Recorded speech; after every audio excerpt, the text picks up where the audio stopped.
അടിമപ്പെൺകുട്ടി Nirmala Binu, Esther Jaise Jerin, Mariya Anitha Binu, Elizabeth Salim Abraham, Hannah പ്രവാചകൻ ജീരാവൾ Anil, Martha Miriam Panicker, Mariya Mini Wilson, ശമരിയക്കാരി സ്ത്രീ Jiji Biju, Magdalena Mariam, Ruby rich.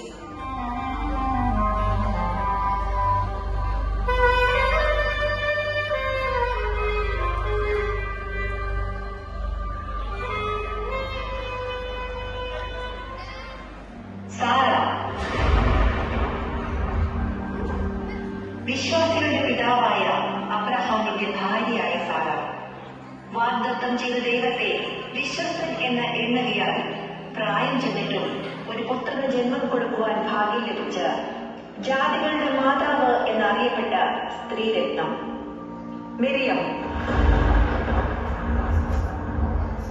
Israel മക്കളെ മിസ്രയീമിൽ നിന്നും കനാനിലേക്ക് നയിച്ചുകൊണ്ടു പോകുവാൻ സഹോദരന്മാരായ മോശയോടും അഹറോനോടുമൊപ്പം നിന്ന ധീരവനിത. ഇസ്രായേൽ മക്കൾ ചെങ്കടലിന്റെ നടുവിൽ ഉണങ്ങിയ നിലത്തുകൂടി അക്കരെ കടന്നപ്പോൾ മിറിയം തപ്പെടുത്തു. സ്ത്രീകൾ എല്ലാവരും തപ്പുകളോടും നൃത്തത്തോടും കൂടി അവളുടെ പിന്നാലെ ചെന്നു. ദെബോറ ഇസ്രായേലിനെ ന്യായപാലനം ചെയ്ത ബൈബിളിലെ പ്രവാചകിയായ ഏക ന്യായാധിപ. ആത്മത്യാഗത്തിന്റെയും ധൈര്യത്തിന്റെയും നല്ല മാതൃക. കനാന്യർക്കെതിരെയുള്ള യുദ്ധത്തിൽ തന്റെ കൂടെ വരണം എന്ന് ബാരാക്ക് അഭ്യർത്ഥിച്ചപ്പോൾ പിന്മാറാതെ ഇസ്രായേലിന്റെ രക്ഷയ്ക്കായി ധൈര്യപൂർവം ബാരാക്കിനോടും സൈന്യത്തോടുമൊപ്പം അവൾ പുറപ്പെട്ടു.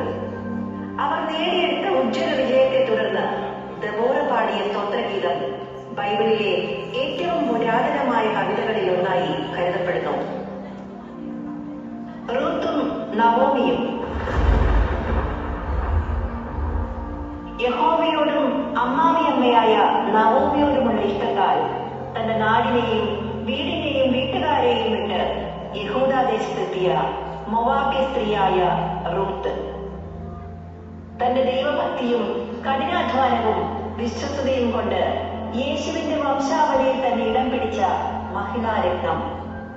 നിന്റെ ജനം എന്റെ ജനം, നിന്റെ ദൈവം എന്റെ ദൈവം, നീ മരിക്കുന്നിടത്ത് ഞാനും മരിച്ച് അടക്കപ്പെടും എന്ന് പറഞ്ഞ് അവൾ അമ്മാവിയമ്മയായ നവോമിയോട് പറ്റിച്ചേർന്നു നിന്നു. ഹന്ന ഇസ്രായേലിന്റെ ന്യായാധിപന്മാരിൽ ഏറ്റവും ഒടുവിലത്തെ ന്യായാധിപനായ ശമൂവേൽ പ്രവാചകന്റെ അമ്മയായ ഹന്ന. ഹന്നയുടെ മടുത്തുപോകാത്ത പ്രാർത്ഥനയും ത്യാഗമനോഭാവവും സമർപ്പണവും ദൈവഭക്തിയും വിശ്വാസവും നാം മാതൃകയാക്കേണ്ടതാണ്. അബിഗെയിൽ കർമ്മേലിലെ മഹാധനികനായ നബാലിന്റെ ഭാര്യ. ദുഷ്ടനും അവിവേകിയുമായ തന്റെ ഭർത്താവിന്റെ പ്രവൃത്തിയാൽ വന്നു ഭവിക്കാമായിരുന്ന വലിയ ദുരന്തത്തെ സ്വന്തം വിവേകം കൊണ്ടും സന്ദർഭോചിതമായ പ്രവൃത്തി കൊണ്ടും അനുഗ്രഹമാക്കി മാറ്റിയ ധീര വനിത. നയമാന്റെ വീട്ടിലെ അടിമ പെൺകുട്ടി. ഇസ്രായേലിന്റെ ദൈവത്തിൽ അചഞ്ചലമായ വിശ്വാസമുണ്ടായിരുന്ന അടിമ പെൺകുട്ടി. പരാക്രമശാലിയായിരുന്നുവെങ്കിലും ക്ഷിപ്രകോപിയായിരുന്ന യജമാനായ നയമാന്റെ മുന്നിൽ ധൈര്യപൂർവം തന്റെ ദൈവത്തെ പരിചയപ്പെടുത്തി അദ്ദേഹത്തെ സൗഖ്യത്തിലേക്ക് നയിച്ച ധീരയായ പെൺകുട്ടി. എസ്തേർ അഹസ്വരോസ് രാജാവിന്റെ പ്രിയ പത്നി.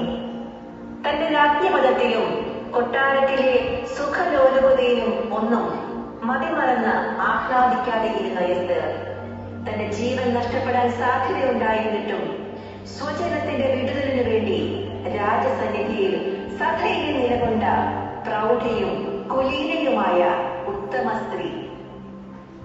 മറിയയും എലിസബത്തും. നമ്മുടെ കർത്താവും രക്ഷകനുമായ യേശു ക്രിസ്തുവിന് ജനിക്കാൻ ഇതാ ഞാൻ കർത്താവിന്റെ ദാസി, നിന്റെ വാക്ക് എന്നിൽ ഭവിക്കട്ടെ എന്ന് പറഞ്ഞ് തന്നെത്താൻ ദൈവത്തിന് സമർപ്പിച്ച മറിയം, സ്വന്തം മകനെ ലോകത്തിന്റെ പാപപരിഹാര ബലിയായി സമർപ്പിച്ച ത്യാഗത്തിന്റെ നിറകുടം, യേശുക്രിസ്തുവിന് വഴിയൊരുക്കുവാൻ വന്ന യോഹന്നാന് ജന്മം കൊടുത്ത എലിശബേത്ത്, ദൈവസന്നിധിയിൽ നീതിയുള്ളവൾ, കർത്താവിന്റെ സകല കൽപ്പനയിലും കുറ്റമില്ലാത്തവളുമായ ഉത്തമ സ്ത്രീ എലിശബേത്ത്, ഹന്ന പ്രവാചകി, അശേർ ഗോത്രത്തിലെ ഫനുവേലിന്റെ മകളായ ഹന്ന പ്രവാചകി, വളരെ വയസ്സ് ചെന്നിട്ടും ദേവാലയം വിട്ടുപിരിയാതെ പ്രാർത്ഥനയോടും ഉപവാസത്തോടും കൂടെ രാവും പകലും ആരാധന കഴിച്ചു പോന്നു. അതുകൊണ്ട് യെരൂശലേമിന്റെ വീണ്ടെടുപ്പിനായി കാത്തിരുന്ന എല്ലാവരോടും യേശുവിനെ പ്രസ്താവിക്കുവാൻ ഹന്ന പ്രവാചകിക്ക് കഴിഞ്ഞു. മാർത്തയും മറിയയും, യേശു സ്നേഹിച്ച ലാസറിന്റെ സഹോദരിമാർ, യേശുവിന്റെ പാദപീഠത്തിലിരുന്ന് ഇപ്പോഴും യേശുവിന്റെ മൊഴികൾക്ക് ചെവി കൊടുത്ത് നല്ല അംശം തിരഞ്ഞെടുത്ത മറിയം, പലതിനെ ചൊല്ലി വിചാരം കെട്ടും മനം കലങ്ങിയിരുന്ന മാർത്തയ്ക്ക് യേശുവിന്റെ സന്ദർശനം ആശ്വാസം തന്നെയായിരുന്നു. മാർത്തയുടെ അതിഥി സൽക്കാരം ഏവർക്കും മാതൃകയാക്കാവുന്നതാണ്. ശമരിയാക്കാരി സ്ത്രീ, യേശുവിനെ മശിഹ ആണെന്ന് തിരിച്ചറിഞ്ഞവൾ, അറിഞ്ഞ സത്യം മറച്ചു വയ്ക്കാതെ സർവവും മറന്ന് പട്ടണത്തിലേക്ക് ഓടിച്ചെന്ന് ആ സദ്വർത്തമാനം എല്ലാവരെയും അറിയിക്കുന്നു. അവളുടെ വാക്കുകേട്ട ജനം പട്ടണത്തിൽ നിന്ന് പുറപ്പെട്ട് യേശുവിനെ കാണാൻ എത്തുന്നു. മഗ്ദലക്കാരി മറിയം, യേശുവിന്റെ ശുശ്രൂഷയുടെ അവസാനം വരെ യേശുവിനെ അനുഗമിച്ചവൾ, മരണസമയത്തും യേശുവിനോടൊപ്പം അവൾ ഉണ്ടായിരുന്നു. അതിരാവിലെ കല്ലറയിലെത്തിയ മഗ്ദലക്കാരി മറിയത്തെയാണ് താൻ ഉയർത്തെഴുന്നേറ്റുമെന്ന സദ്വർത്തമാനം ശിഷ്യന്മാരെ അറിയിക്കുവാൻ യേശു ചുമതലപ്പെടുത്തിയത്. വേദപുസ്തകത്താളുകളിൽ ഇന്നും ജീവിക്കുന്ന ഈ സ്ത്രീരത്നങ്ങൾ വിധേയത്വത്തിന്റെയും വിശ്വസ്തതയുടെയും ഭക്തിയുടെയും നേതൃത്വ പാഠവത്തിന്റെയും ഉത്തമ മാതൃക നമ്മെ കാട്ടിത്തരുന്നു.